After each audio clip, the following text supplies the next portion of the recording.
Hello बच्चों, welcome to my channel commerce with Cheshta Malik. कैसे हो आप सारे? तो गाइस, आज हम स्टार्ट करने वाले हैं क्लास 12 का अपना फर्स्ट चैप्टर, जो कि है हमारा फंडामेंटल्स ऑफ पार्टनरशिप।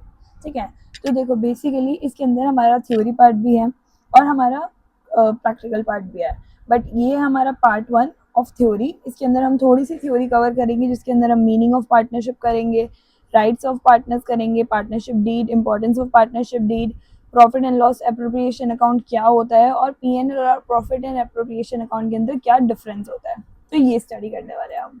ठीक है, तो फंडामेंटल्स ऑफ पार्टनरशिप समझने से पहले हमें क्या समझना पड़ेगा कि पार्टनरशिप क्या है। अभी तक हमने 11th क्लास में क्या पढ़ा था? About sole proprietor. एक बंदा था, अपना बिजनेस करता था, जितना प्रॉफिट होता था उतना प्रॉफिट खुद ही खाता था, सारे खर्चे भी खुद के ही थे, लॉस भी खुद ही बियर करता था, सब कुछ वही बियर करता था।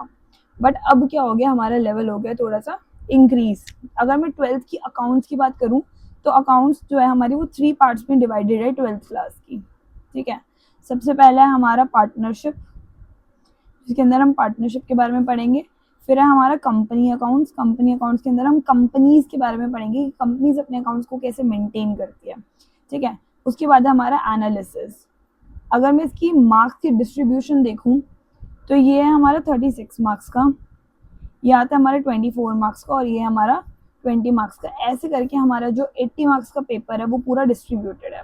ठीक है, जिसमें सबसे बड़ा पोर्शन हमारा पार्टनरशिप का है, फिर हमारी कंपनी आती है और फिर एनालिसिस आता है। ठीक है, एनालिसिस के अंदर हम क्या करने वाले हैं, अकाउंट्स को एनालाइज करने वाले हैं, जो हमने ऑलरेडी पढ़ रखा है ना, इंटरप्रिटेट करना, अपने रिजल्ट्स को दुनिया को बताना।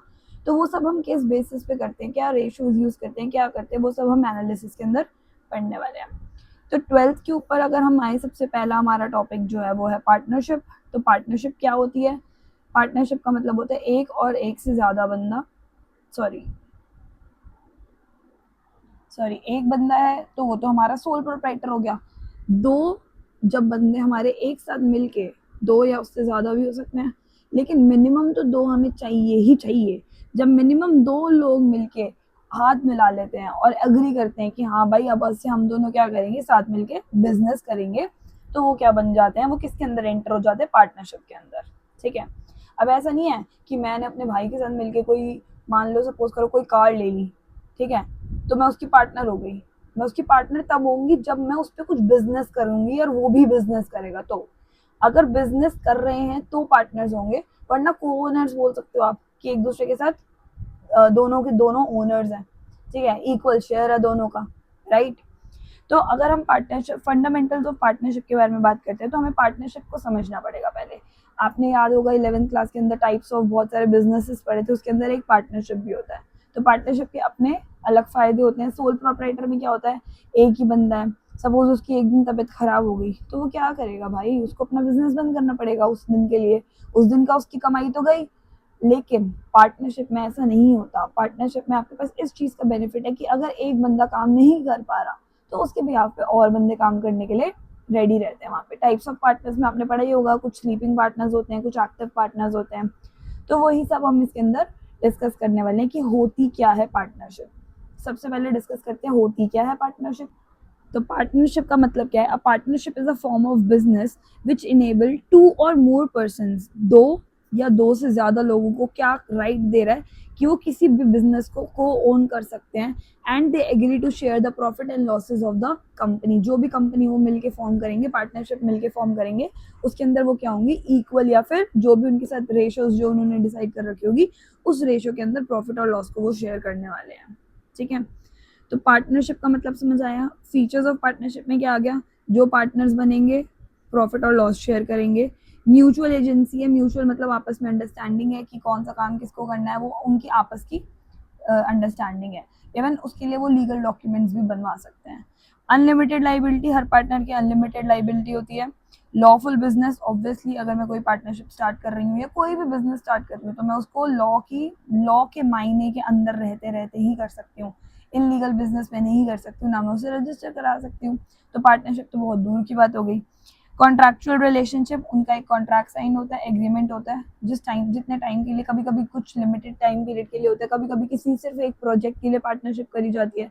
तो जो भी होता है उनको ऑलरेडी सब कुछ रिटर्न होता है। और कॉन्ट्रैक्चुअल के अंदर क्या होता है कि दोनों ने एक चीज पे एग्री किया होता है और उसके बाद ही वो लोग अपना बिजनेस आगे स्टार्ट करते हैं।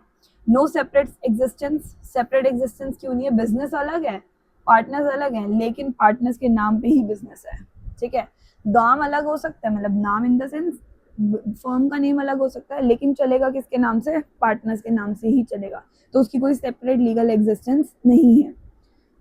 Business carried on by all और any one of them acting on for all. अब देखो इसके अंदर क्या है कि बिजनेस जो है या तो वो सारे के सारे मिलके चलाएंगे, या कोई एक पार्टनर भी रिस्पॉन्सिबिलिटी ले सकता है कि हाँ भाई तुम अपना पैसा लगा दो और मैं क्या करूंगा, ये बिजनेस तुम्हारे लिए रन करूंगा, ठीक है। उसके बदले में या तो हम उन्हें उसे कंपनसेट भी कर सकते हैं, नहीं भी कंपनसेट करना चाहे तो भी नहीं कर सकते हैं, वो उनकी आपस की अंडरस्टैंडिंग होती है और पहले से ही डिसाइडेड होता है कि क्या करना है, ठीक है।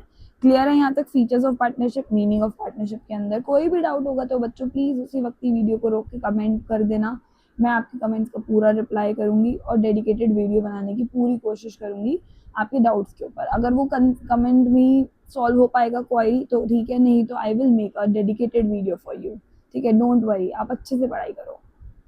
अब देखो नेक्स्ट है हमारा राइट्स ऑफ पार्टनर्स। अगर पार्टनर्स हैं तो उनके कोई हक भी तो होंगे। हक क्या क्या हैं उनके उस फर्म के अंदर? Right to share profit and losses with each other in agreed ratio. Agreed ratio के अंदर जो भी उन्होंने आपस में एग्री कर रखी होगी रेशो, उसके अंदर वो क्या करेंगे? प्रॉफिट और लॉसेस को शेयर करेंगे। सिर्फ प्रॉफिट नहीं, लॉस को भी शेयर करना पड़ेगा। Right to take part in the conduct of business, business की ऑनगोइंग एक्टिविटीज में, न्यू प्लानिंग्स में, न्यू इन्वेस्टमेंट्स के अंदर, हर चीज के अंदर हर एक पार्टनर का राइट है कि वो उसके अंदर इंटरफेयर कर सकता है, उसके अंदर देख सकता है क्या हो रहा है, कैसे हो रहा है, और अपनी सजेशंस दे सकता है। इवन इफ वो स्लीपिंग पार्टनर ही क्यों ना हो, अगर उसका पैसा लगा है, वो पार्टनर है, तो उसका पूरा राइट है कि बिजनेस के कंडक्ट के अंदर वो क्वेश्चनिंग कर सकता है और पार्ट भी ले सकता है। Right to disallow the admission of a new partner. कोई नए पार्टनर के लिए अगर मान लो सपोज करो दो पार्टनर्स हैं ए और बी, ठीक है, वो चाहते हैं कि सी भी आ जाए, लेकिन ए एग्री नहीं हो रहा, बी एग्री हो रहा है, तो नहीं आ सकता सी। सारे पार्टनर्स को एग्री होना पड़ेगा। ए बी सी पार्टनर्स है, डी को लेके आना चाहते हैं, नहीं ला सकते unless and until A B C तीनों एग्री करेंगे, ठीक है। एक भी पार्टनर ने मना कर दिया ना तो वो पार्टनर नहीं बन सकता, न्यू एडमिशन नहीं हो सकता पार्टनर का। फिर हमारा right to retire from the firm after giving a proper notice. उसकी मर्जी है, जब वो रिटायर होना चाहता है फर्म से वो रिटायर हो सकता है एक नोटिस देकर। Right to consulted in the matters related to the partnership for business. कोई भी मैटर हो उसके अंदर हर पार्टनर को कंसल्ट किया जाएगा, उसके सजेशन लिए जाएंगे, उसके बाद ही कोई फाइनल डिसीजन लिया जाएगा। Right to inspect and have copy of books of accounts.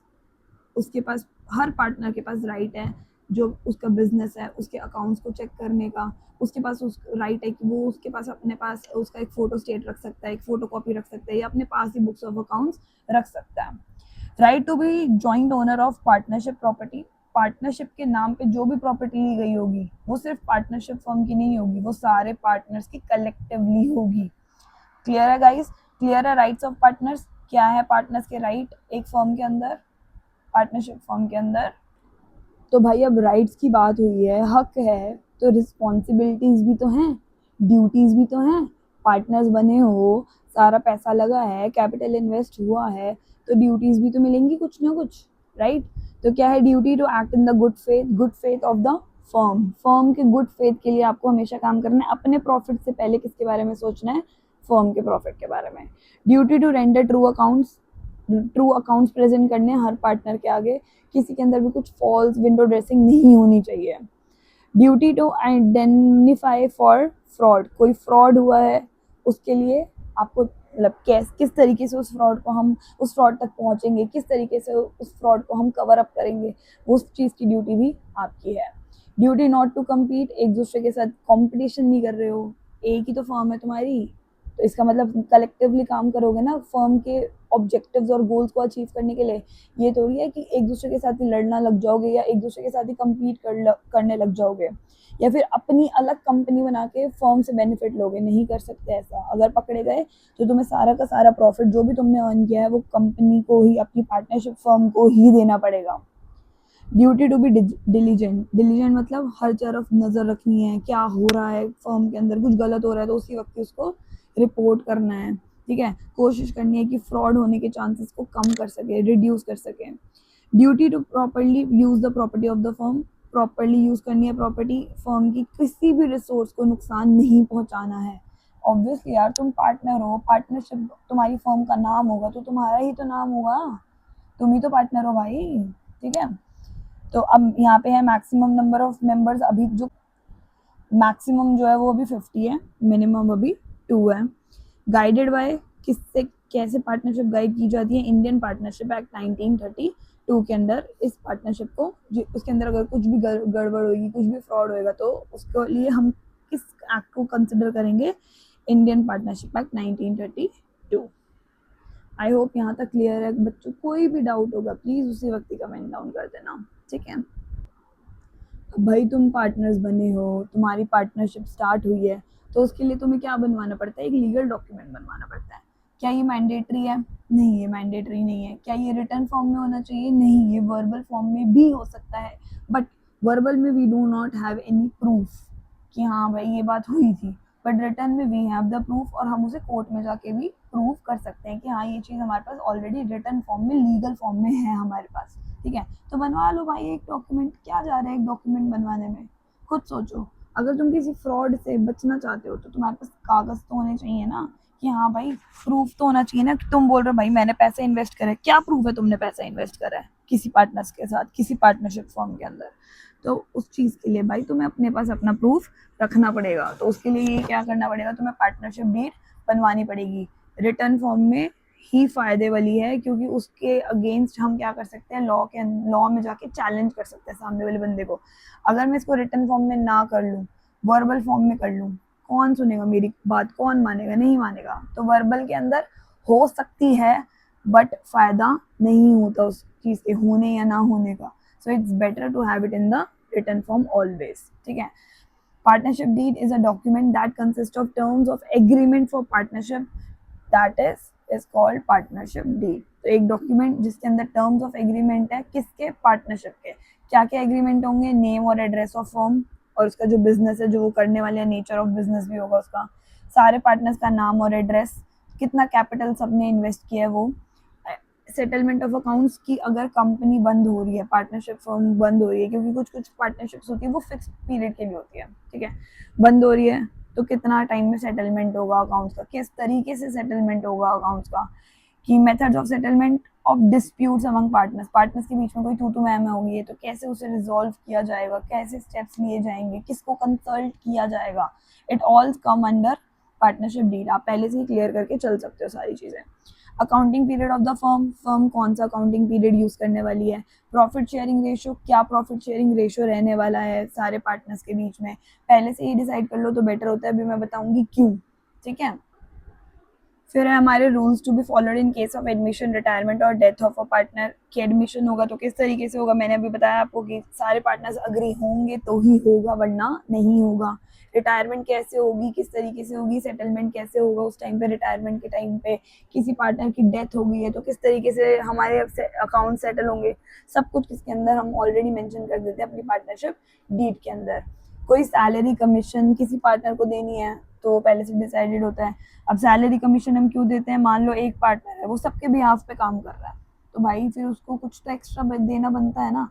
अब वो जरूरी नहीं है देना है या नहीं देना है, बट अगर देना है और उस बंदे ने बोला है कि मैं लूंगा, तो अगर रिटर्न में होगा तो मिल जाएगा, नहीं होगा तो भाई नहीं मिलने वाला। तो इसलिए ये चीज जो है पार्टनरशिप जो डीड है हमारी, बहुत ही ज्यादा इंपॉर्टेंट है। Rate of interest on capital, loan, drawings, ये सब पहले से प्री डिसाइडेड होता है, इसके अंदर नहीं होता तो नहीं मिलता है। लोन के ऊपर बस एक हमारा प्रोविजन है जिसके ऊपर हमें 6% पर एनम के हिसाब से अगर हमने पार्टनर से किसी से लोन लिया तो हमें देना ही पड़ता है वो, चाहे हमारी डीड में मेंशन हो चाहे हमारी डीड में मेंशन ना हो। प्री डिसाइडेड होता है तो 6 से कम भी हो सकता है, 6 से ज़्यादा भी हो सकता है, लेकिन 6 तो देंगे ही देंगे in case of absence of partnership deed. ठीक है, duties, rights, liabilities of partner सब मेंशन्ड होता है इसके अंदर। कोई लॉस हो रहा है किसी एक पार्टनर के इंसॉल्वेंट होने की वजह से, एक पार्टनर बैंकरप्ट हो गया, अब क्या क्या होगा, उसकी वजह से लॉसेस हो रहे हैं कंपनी को, अगर उसकी नेम की वजह से डिफेम हो रहा है तो वो कैसे डिस्प्यूट्स को सॉल्व करेंगे, कि उसकी वजह से कोई लॉस हुआ है तो उसको कैसे सॉल्व करेंगे, उसको कैसे ट्रीट करेंगे। ये सब हमारी पार्टनरशिप डीड के अंदर ऑलरेडी मेंशन्ड होता है। Rules applicable in the absence of partnership deed. अगर पार्टनरशिप डीड नहीं है तो क्या होगा, प्रॉफिट शेयरिंग रेशियो इक्वल हो जाएगी, ठीक है। As per the partnership act, Indian partnership act 1932 के हिसाब से मैं ये बता रही हूँ आपको कि अगर पार्टनरशिप डीड नहीं है तो प्रॉफिट इक्वली बटेंगे, लॉस भी इक्वली बटेंगे, कोई इंटरेस्ट नहीं मिलेगा कैपिटल के ऊपर, कोई इंटरेस्ट नहीं देना पड़ेगा पार्टनर्स को ड्राइंग्स के ऊपर, कोई सैलरी कमीशन नहीं मिलेगी और तुम उस चीज़ को चैलेंज भी नहीं कर सकते हो। और जो मैंने अभी बताया था कि अगर किसी पार्टनर ने फर्म को लोन दे रखा है, मतलब सपोज करो उसने बोला कि नहीं यार कैपिटल अगर मैं इन्वेस्ट करूंगा अपना वो तो बहुत टाइम के लिए ब्लॉक हो जाएगा मेरा पैसा, तुम ऐसा करो ना, फर्म जो है मेरे से लोन ले लो। लोन लेगा तो क्या करेगा, एक फिक्स टाइम पीरियड होगा उसका, फिक्स टाइम पीरियड बाद अपना पैसा वो निकाल सकता है कंपनी के अंदर से, और उसको कितना इंटरेस्ट मिलता रहेगा, 6% पर एनम का, अगर प्री डिसाइडेड नहीं है तो, ठीक है।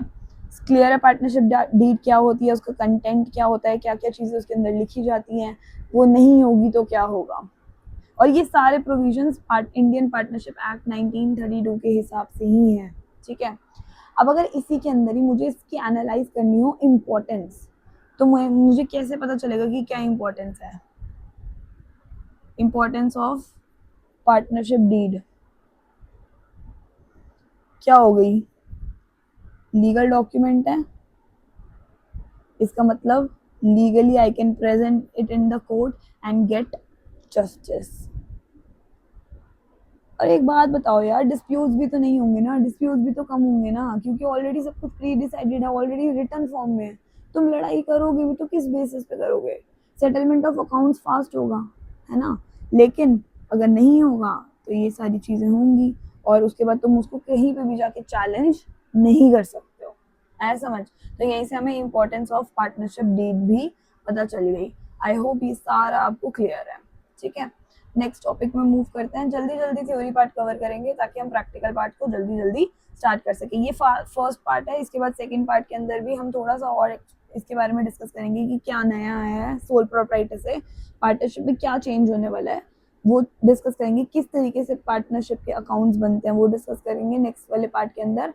तो टेंशन मत लो गाइज, बहुत स्मूथली सारा कोर्स हम टाइम से अपना कवर कर लेंगे, ठीक है, कोई टेंशन लेने की जरूरत नहीं है। अब एक इसका लास्ट टॉपिक कर लेते हैं, पीएनएल एप्रोप्रिएशन अकाउंट क्या होता है वो चलो समझते हैं। तो देखो अभी तक 11th में हमने बनाया था भाई पीएनएल अकाउंट। पीएनएल अकाउंट में क्या करते थे, डेबिट साइड पे डालते थे सारे अपने एक्सपेंसेस, ट्रेडिंग अकाउंट के बाद बनता था हमारा पीएनएल अकाउंट, इनडायरेक्ट एक्सपेंसेस आते थे सारे उसके अंदर, क्रेडिट साइड पे आती थी इनडायरेक्ट इनकम्स, दोनों का जितना भी हमारा डिफरेंस होता था या तो उससे हमारा नेट प्रॉफिट आता था या तो आता था हमारा नेट लॉस। इनकम ज्यादा होती थी, ग्रॉस प्रॉफिट ज्यादा होता था, एक्सपेंसेस कम होते थे तो हमारा आता था नेट प्रॉफिट, ग्रॉस लॉस होता था, एक्सपेंसेस ज्यादा होते थे, इनकम कम होती थी तो आता था हमारा नेट लॉस। और हम क्या करते थे भाई, सोल प्रोप्राइटर के अकाउंट में उसको डायरेक्टली ट्रांसफर कर देते थे। बट अब थोड़ा सा यहाँ पे क्या चेंज हो जाएगा कि पीएनएल तो होगा ही होगा, जो कि हमें नहीं बनाना, हमारा हो चुका है प्रमोशन, हम सोल प्रोप्राइटर वाले बंदे नहीं रहे, अब हम बन चुके हैं पार्टनरशिप वाले, ठीक है। तो पार्टनरशिप वालों को क्या बनाना है, पीएनएल एप्रोप्रिएशन अकाउंट, जो कि है extended version of PNL account, ठीक है। पीएनएल हमारा बनता था ट्रेडिंग अकाउंट के बाद, ग्रॉस प्रॉफिट या लॉस एक्वायर करते थे हम उससे, मतलब कैलकुलेट करते थे। पीएनएल एप्रोप्रिएशन क्या होगा हमारे इसके बाद बनेगा, पीएनएल के बाद बनेगा, हमें ऑलरेडी क्वेश्चन में मेंशन्ड होगा, गिवन होगा सब कुछ, टेंशन मतलब फिर से पीएनएल नहीं स्टार्ट करने वाले, नहीं बनाने वाले पीएनएल। ये बनेगा हमारा पीएनएल अकाउंट के बाद, इसका स्टार्टिंग क्या होगा, नेट प्रॉफिट और नेट लॉस। ये ग्रॉस प्रॉफिट से शुरू होता था, ये नेट प्रॉफिट से शुरू होगा। बेसिकली एप्रोप्रिएशन का मतलब क्या होता है, देखो डिस्ट्रीब्यूशन, ठीक है। वहां पे क्या होता था, एक ही बंदा होता था, सोल प्रोप्राइटर होता था, उसको ही सारा पैसा दे देते थे। बट यहाँ पे क्या होगा, हमें वो वाला पैसा भी तो देखना पड़ेगा कि हमें पार्टनर्स को भी तो कुछ कुछ देना है। अभी हमने डिस्कस किया पार्टनरशिप डीड के अंदर कि इंटरेस्ट ऑन कैपिटल देना होता है, इंटरेस्ट ऑन ड्राइंग उनसे लेना होता है, कोई सैलरी ये कमीशन है। अब ये कौन से खर्चे में आएगा, ये तो इनडायरेक्ट खर्चे में नहीं आ सकता, और मैं डायरेक्ट भी नहीं बोल सकती क्योंकि प्रोडक्शन में भी यूज नहीं किया जा रहा है ये सारा पैसा। तो ये सारा पैसा कहाँ यूज हो रहा है, पार्टनर्स के लिए यूज हो रहा है ना। तो हम बनाते हैं एक एप्रोप्रिएशन अकाउंट, मतलब जितना भी प्रॉफिट बचा है उसको पार्टनर्स में किस तरीके से बांटे, और पार्टनर्स का हक पहले उन्हें देते हैं, उनसे जो लेना होता है लेते हैं, फिर जो बचा कुछ रह जाता है वो उनके अकाउंट के अंदर डायरेक्टली ट्रांसफर कर देते हैं। ठीक है, यहाँ पे निकालते थे नेट प्रॉफिट अर्न्ड और net loss incurred during accounting year. इसके अंदर निकालेंगे प्रॉफिट का distribution, appropriation of net profits among the partners, तो इसको हम बोलेंगे डिस्ट्रीब्यूशन ऑफ नेट प्रॉफिट, जिसके अंदर हमें पार्टनर्स से जो लेना है वो लेंगे किस साइड पे, क्रेडिट साइड पे, पार्टनर्स को जो देना है वो देंगे डेबिट साइड से। ठीक है, उसके बाद जो बचेगा वो सारा हम किस रेशो में बांटेंगे, उनकी प्रॉफिट शेयरिंग रेशो में। But in case of absence of partnership deed that will be equal 1:1:1, 3 partners हैं तो अब उसमें से कोई भी आके बोल दे, ए बोल दे भाई मैंने तो ज्यादा कैपिटल लगाया था, मुझे पैसे ज्यादा मिलना चाहिए, नहीं मिलेगा। क्यों नहीं मिलेगा? क्योंकि पार्टनरशिप डीड ऑलरेडी क्लियर है कि अगर पार्टनरशिप डीड नहीं है तो इक्वली मिलेगा, और पार्टनरशिप डीड है तो क्लियर है उसको जितना मिला बोला गया होगा उसको उतना ही मिलेगा। ठीक है, कोई पार्टनरशिप डीड से ये पीएनएल अकाउंट जो है उसका कोई लेना देना नहीं है, कोई मतलब नहीं है इसको कि क्या पार्टनर्स को देना क्या नहीं देना, क्योंकि ये तो सोल प्रोप्राइटर के लिए बन रहा है। पार्टनरशिप के लिए भी जब बनेगा तो हम सिर्फ नेट प्रॉफिट और लॉस कैलकुलेट करेंगे और डायरेक्टली सारा पैसा एप्रोप्रिएशन के अंदर ट्रांसफर करके एप्रोप्रिएशन को किसके हिसाब से बना देंगे, अपनी पार्टनरशिप डीड के हिसाब से। उस डीड के अंदर जो जो लिखा होगा वो देना पड़ेगा, जो जो लिखा होगा उनसे लेके जितना बचा कुछ माल होगा वो उनके अकाउंट में ट्रांसफर कर देंगे। पीएनएल में मैचिंग कंसेप्ट था, जितने भी रेवेन्यू होता था उसको एक्सपेंस के साथ हम मैच करते थे, उसके बाद अपना प्रॉफिट लॉस निकालते थे। यहाँ पे कोई मैचिंग कंसेप्ट नहीं है क्योंकि एप्रोप्रिएशन है, उतना ही पैसा है उसी को ही बांट रहा है, बस बांटना है पैसा, तो obviously debit credit side already equal आएंगे। Prepare for all business concern, सब बिजनेसेस के लिए बनता है, लेकिन ये सिर्फ किसके लिए बनता है, पार्टनरशिप फर्म्स के लिए। आओ छोटा सा एक पीएनएल मैं आपको बना के दिखा देती हूँ ताकि आपको थोड़ा सा क्लैरिटी मिले कि पीएनएल और पीएनएल एप्रोप्रिएशन के अंदर क्या डिफरेंस है। सॉरी, पीएनएल एप्रोप्रिएशन बना के दिखा देती हूँ, उसका कंटेंट बता देती हूँ क्या क्या होगा।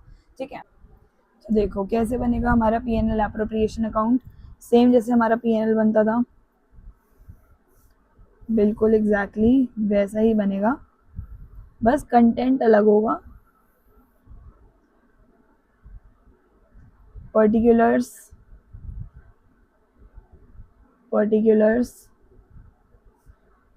अमाउंट ये हमारा डेबिट साइड, ये हमारा क्रेडिट साइड। नेट प्रॉफिट होगा पीएनएल से, उसको यहाँ पे लिखेंगे। ठीक है, फॉर द ईयर एंडेड। ठीक है, नेट प्रॉफिट होगा तो यहाँ पे आ जाएगा हमारा, नेट लॉस होगा तो सेम यहीं पे ही प्रेजेंट करेंगे उसको, जैसे पीएनएल के अंदर करते थे ग्रॉस प्रॉफिट और ग्रॉस उसके अंदर। अब इस साइड पे हमारी सारी क्या आएंगी, एक्सपेंसेस जो कंपनी को, पार्टनरशिप फर्म को बियर करने हैं, किसके लिए, टुवर्ड्स देयर पार्टनर्स। ठीक है, तो हमारा आएगा 2 इंटरेस्ट ऑन कैपिटल। ठीक है, कैपिटल के ऊपर मान लो ए और बी पार्टनर्स हैं तो ए और बी के अकाउंट को हम क्या कर देंगे, अमाउंट यहाँ पे मेंशन कर देंगे, आप अंदर कैलकुलेशन भी कर सकते हो।